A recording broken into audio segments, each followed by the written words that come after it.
extend our condolences to you this morning. You have had some hours to process the verdict. What message do you think the jury is sending? Listen to this. I think they made their best efforts. I think the fact that it took 4 days perhaps gives us some encouragement that at least it was a difficult decision to reach. One irony of this whole thing is that the verdict came down on Anthony's mother's birthday. Wow. That's a particularly hard blow. Susan, the defense said that Rittenhouse had a right to self-defense. You said that your nephew had a right to his own life, that he was intervening to protect other lives, an argument that the jury rejected. How do you want Americans to remember your nephew this morning? Well, I think, they rejected it because they stopped every attempt to say anything positive at all about any of the victims. None of them deserve the kind of treatment they've received on the wild web, and frankly, from some of the national media who have different political views. I want Anthony to be remembered as a person who really was just trying to get on with his life after some early difficult years, and was making real progress in that regard. If you have time, I actually, because I know your atmosphere in the morning is a little different, I'm tired of all the heaviness. I want to leave you with one little bit of a lighter note. In some of the photos you see of Anthony, you see he's wearing a cap and it has the word bacon on it. When his grandmother was very ill, we had a very strange, Anthony had a marvelous sense of humor, very, very funny guy and an interesting take on life. He's asked his grandmother how if you believe in reincarnation, what do you want to come back? What animal do you want to be? And she said, a warm, fuzzy bunny. I just want to be, cuddled in the next life. I don't want any pain. And she asked Anthony what he wanted to be. And he looked at her and he said, bacon. And, he said, I want for once in my, afterlife, to live in a house where people are rich enough to buy bacon. Well, it says a lot about his sense of humor and also how close he was with his family, all of you. Susan Hughes, thank you for your perspective, your remembrances, and your time this morning. We appreciate it. We'll be right back, y'all.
do?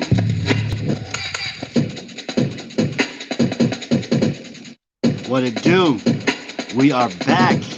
We are back. Thank you for tuning in, y'all. It's the Leon Block. We're happy to have you. I'm John Tell, your kinfolk with the info. What is going on today? We're gonna go through a couple of memes that I found really quick, or some stuff that we go through and we post on the social media. As you see here, it says casual racists become the juries that set murdering racists free. Don't abide casual racists. Challenge them. Ruin Thanksgiving. Do something. And seriously, like, do something about this. Don't just sit back and say nothing. Check these motherfuckers. For real. We have to be vigilant, but we have to be smart. Because this is essentially just giving free reign to these motherfuckers that just run up on us at protests and shoot into crowds and be justified just by claiming that they were protecting themselves. And some places it's illegal to even protest in some ways. So it's imperative to be smart and be safe, y'all. It's the statement from the family of Anthony Huber. Today's verdict means there is no accountability for the person who murdered our son. It sends the unacceptable message that armed civilians can show up in any town, incite violence, and then use the danger they have created to justify shooting people in the street. For real. And check this.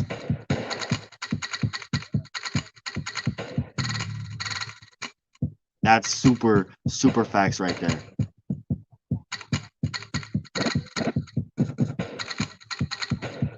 This too is extremely valid to know. All of these, really. So there's a couple of block drops that I do want to get into, but I really wanted to share this. I think it's important for everyone to be aware of, everyone to understand the severity of this. Come on. Don't ignore it. Don't just sit by and let this just happen.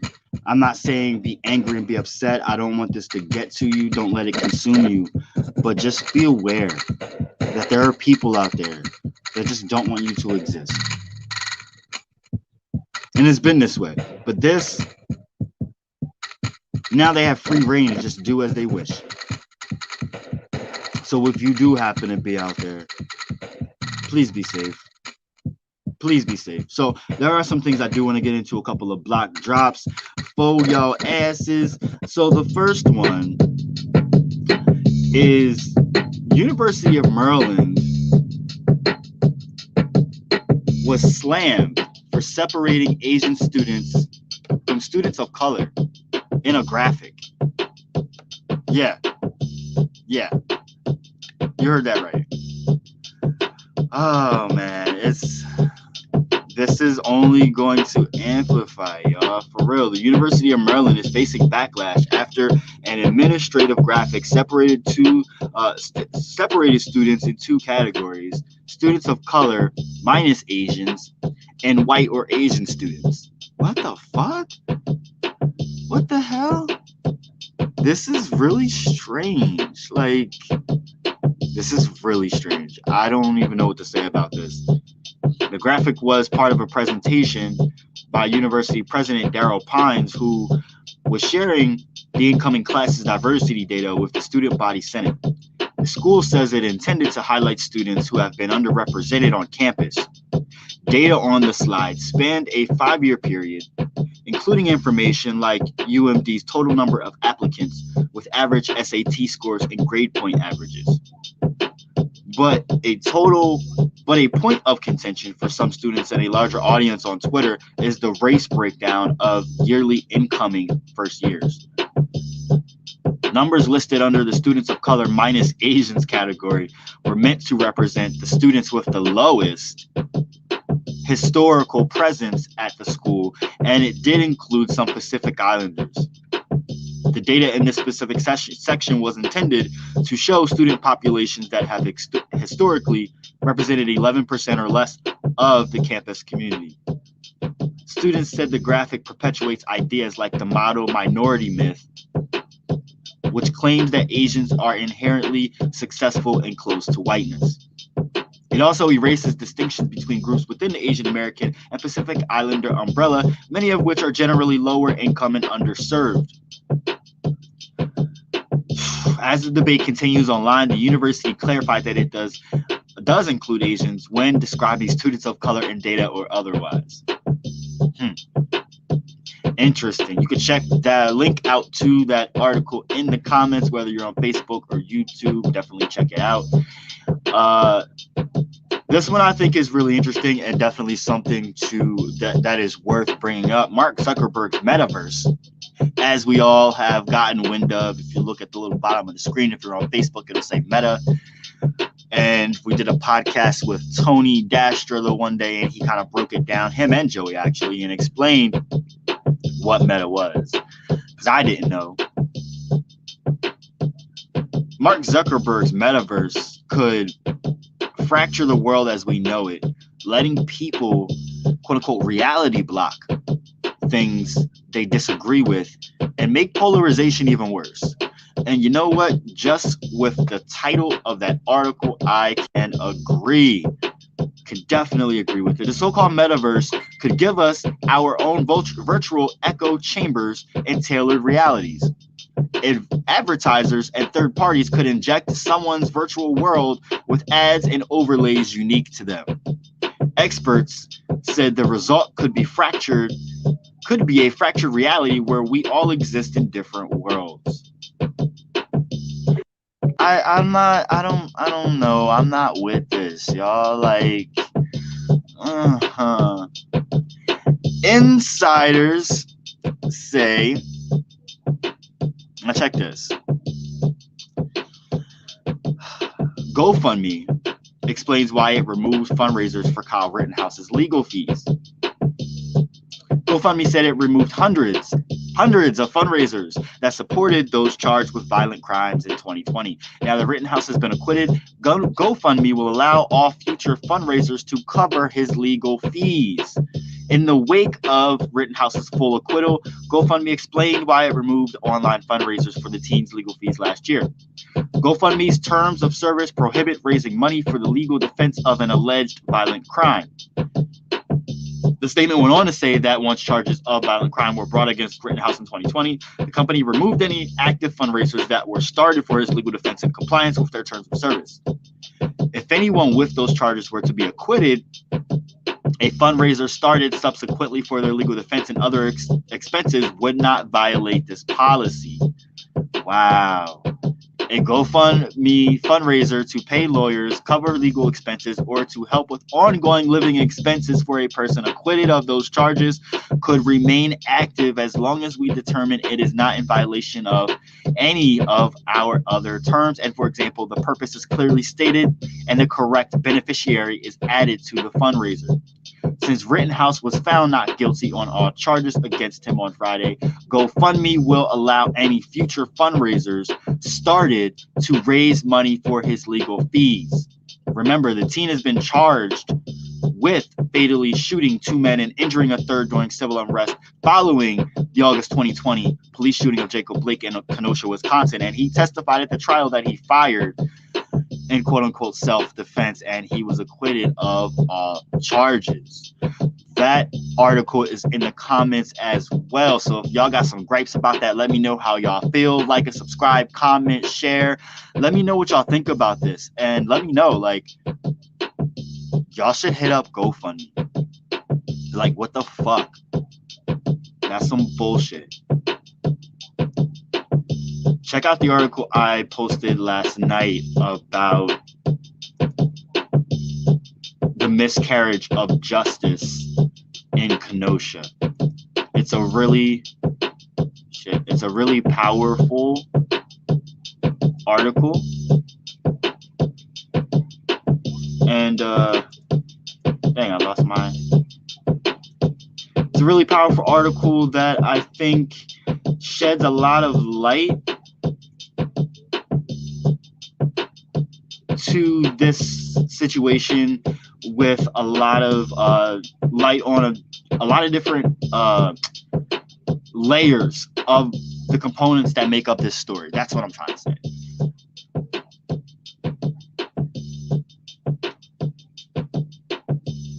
Excuse me, that's not the article. The article that I'm speaking of is the Rittenhouse verdict in a Supreme Court case could spell an open season on protesters. That was the one. But the miscarriage of justice in Kenosha is definitely another article that is pretty powerful too.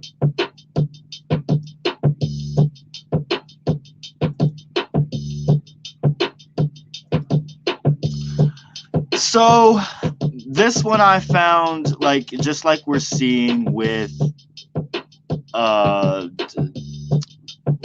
racism on full display on national TV day in, day out, even with these trials and all kinds of other stuff.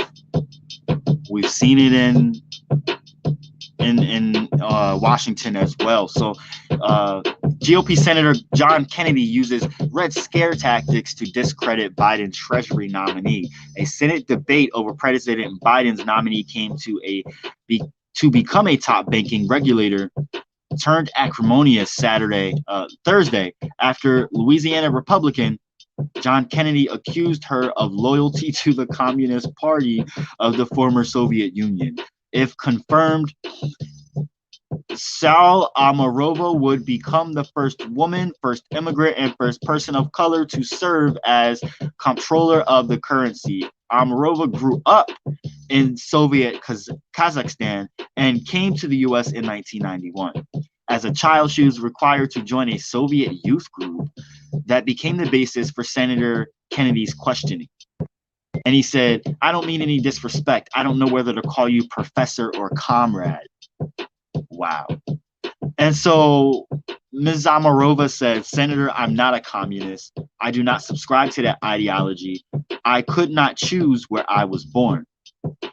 And like the beast that she is, Massachusetts Senator Elizabeth Warren rushed to Amarova's defense and said, "The attacks on your nomination have been vicious and personal. We've just seen them. Sexism, racism, pages straight out of Joe McCarthy's 1950s Red Scare tactics. It's all there on full display. Welcome to Washington in 2021. Welcome to America in 2021, for that matter." Sheesh. And last night, if you didn't check out the podcast from last night, it was late. It was at midnight. I did give some other block drops that were just as juicy, like, for example, the $15 million settlement given to the family of Elijah McClain by the city in Colorado that he was executed in. You definitely want to check that out. And info from the Amazon deforestation in Brazil. It hits a 15-year peak, in indigenous groups in Ecuador oppose mining plans to cross the borders into their part of the Amazon. That is definitely a read that you want to see. You can check out that information from Democracy Now! And the links to these articles are in the comments, so you can always click on them and follow and read along yourself. Also, in India, bowing to protests, the country, the government agreed to repeal farm law. So that is a win. That is a win. They announced that they would repeal the controversial agriculture laws that sparked year-long protests from tens of thousands of farmers and posed a significant challenge to the administration. Farmers, who form one of India's most influential voting blocs, have camped out. I don't know if y'all knew this. This has been going on for a while, like all year long. Have camped out on the outskirts of the capital since November of last year to demand the withdrawal of the laws, which they feared would dramatically reduce their incomes. The prime minister, the surprise decision from the prime minister in a televised national address came ahead of elections early next year in key states that are significant agricultural producers, and where his party is eager to shore up in its support. Experts say it was too early to say if it could work, but he did urge protesters to return home, but they have said that they will stay put until the laws are gone, a process that will begin in December when Parliament sits for its winter session. So this is not something that's going to happen overnight. It's a long process, and they are willing to stay put where they have been all year long until they see some tangibility. I know that's right. Yo, if you have been following this shit, tell us, let us know what you know. If you have not, definitely do your research, because they've been protesting like some beasts. They've been hit with water cannons and everything, and they just keep coming back harder and harder. Like, it's been crazy, yo. Check out the article. It is in the comments as well.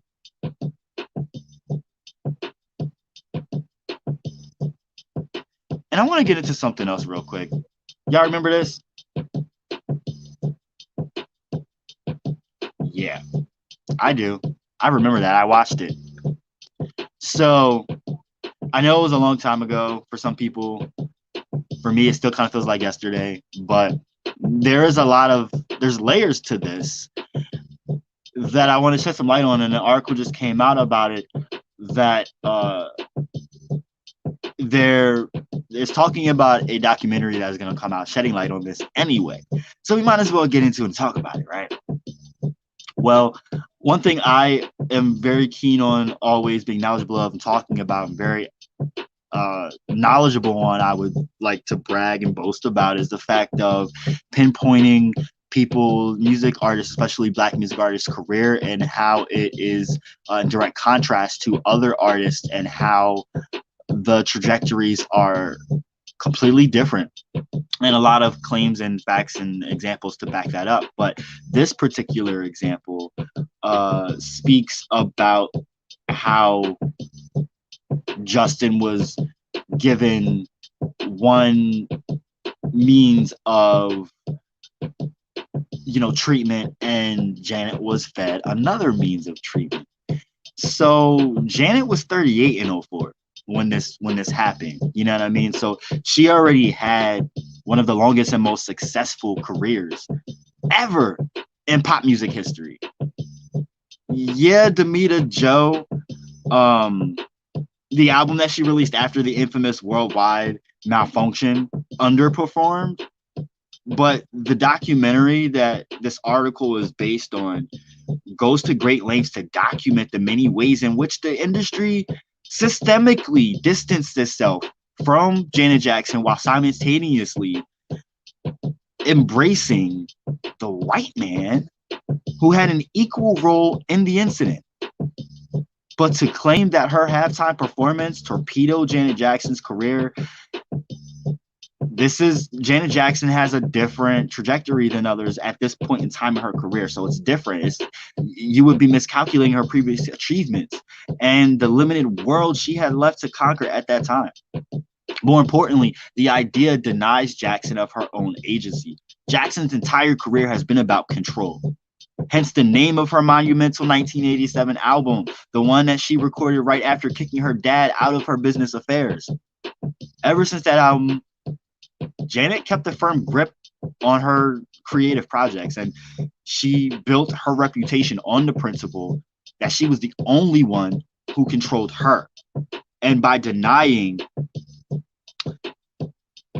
the people who asked her or demanded that she speak up and apologize, she refused, and she maintained that. No apology Jackson offered, either to herself or to the powers that be, was going to stop the tornado of outrage that was sweeping across the nation. Misogyny is simply too powerful an opponent, but denying the powers that be an apology, Jackson could control her own position within the whirlwind. It was a stake in the ground, a position she could reflect on and say, I did that, instead of someone forced me to do that. And Justin Timberlake will never know that feeling, and look at where he is today. we label him now a sellout and an appropriator. Janet's doing all right, if you ask me. I'm just saying.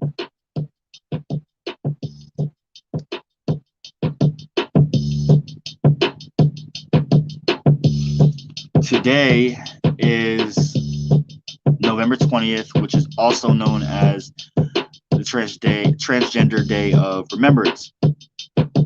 So I did want to touch on that before I wrap things up, because so far 375 transgender people have been murdered this year alone. It's the deadliest year since the records began. So wherever you are, find some time, light a candle, say a prayer, show some love, send some light out to the universe. Last year's total was 350, and this year we're already at 375 in November. We got a month to go till the end of the year, y'all.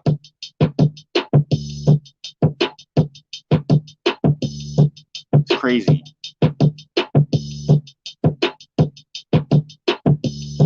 I'm gonna post the article of information with statistics and figures to the comments so that you can check it out. But I want you to know, if you are of the queer community, not just someone of the transgender community, but if you are of the queer community, that you are loved and you are heard and you are seen. I don't care where you are, who you are. You are loved. Yo, it's always a pleasure to have y'all here with us. We are coming up on the year anniversary Monday of the Leon Block. Yes, it is a year anniversary, and I for one am astonished that it's flown by for me personally. But we have so much material that we haven't even aired, let alone all the material that is on out there for y'all to catch on all the different platforms that we are on. It's ridiculous. So please, by all means, go check out the material. YouTube has the most. YouTube has videos daily that is streamed. Facebook has tons of content. And Instagram's getting there. Instagram's making some noise, y'all. Twitter too. TikTok, not so much these days, but we will get back to it. Don't you worry. But I just want to let y'all know, it's always love. It's always respect. Make sure you are doing your due diligence as a citizen, respecting and loving your fellow neighbor. It's important. So, as usual, I thank you for tuning into the Leon Block. Make sure you meditate on your path, celebrate your being, liberate your spirit, and educate yourself. I'm John Tell. Arm yourself with knowledge, and have a blessed journey.